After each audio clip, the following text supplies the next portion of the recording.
আল্লাহর পয়গম্বর মুহাম্মদ রাসূলুল্লাহ সাল্লাল্লাহু আলাইহি ওয়াসাল্লাম বলেন, বান্দা যতই অপরাধী হোক না কেন, যতই গুনাহগার হোক না কেন, আল্লাহর দরবারে যদি খালেস তওবা করে, আল্লাহ রাব্বুল আলামিন বান্দার তওবা কবুল করে। হাদিস শরীফের মধ্যে আসছে, হযরত আবু সাঈদ খুদরি রাদিয়াল্লাহু তাআলা থেকে বর্ণিত, তিনি বলেন, নবী করিম সাল্লাল্লাহু আলাইহি ওয়াসাল্লাম বলেছেন, তোমাদের পূর্ববর্তী লোকদের মধ্যে একজন ছিল, সে ৯৯ জন লোককে হত্যা করার পর জিজ্ঞাসা করলো, এ দুনিয়ায় সর্বাপেক্ষা জ্ঞানী ব্যক্তিকে? তাকে একজন রাহেল বা একজন ধর্মগুরুর সন্ধান দেয়া হলো। লোকটি তার নিকটে উপস্থিত হয়ে বলল যে সে ৯৯ জন লোককে হত্যা করেছে। এমনই অবস্থায় কি তার জন্য তওবা করার সুযোগ আছে? রাহেল বলল, না, তার জন্য তওবা করার কোনো সুযোগ নেই। তখন সে ওই রাহেলকেও হত্যা করে ফেলল।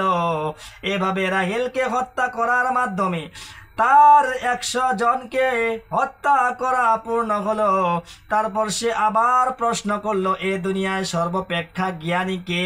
তখন তাকে একজন আলেমের সন্ধান দেয়া হলো। ওই আলেমকে সে বলল যে সে ১০০ জন লোককে হত্যা করেছে, তার জন্য কি তওবা করার কোনো সুযোগ আছে? আলেম ব্যক্তি বললেন, হ্যাঁ, অবশ্যই, তোমার তওবা করতে কোনো বাধা নেই। তুমি অমুক এলাকায় চলে যাও, সেখানে কিছু লোক আল্লাহর ইবাদতে রত্ন আছে, তুমিও তাদের সাথে আল্লাহর ইবাদতে মগ্ন হয়ে যাও।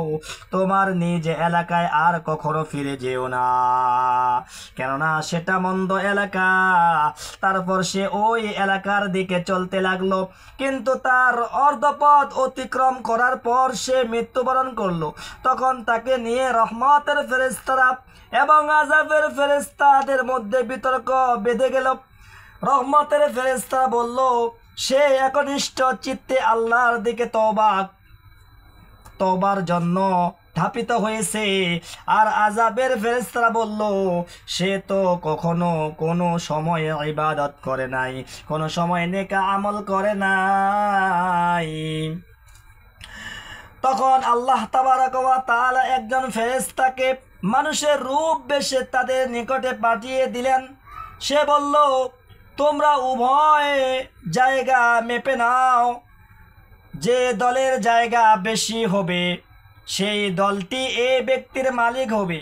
মেপে দেখলো রহমতের ফেরেশতাদের দলে গণ্য হলো। তখন রহমতের ফেরেশতাগুলো তাকে নিয়ে গেল।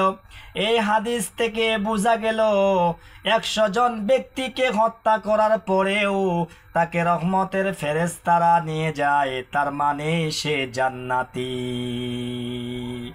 আমরা আল্লাহ রাব্বুল আলামিনের কাছে তওবা করব, বেশি বেশি করে তওবা করব। আমরা যতই অপরাধী হই না কেন, আল্লাহ রাব্বুল আলামিন আমাদের তওবা কবুল করবেন।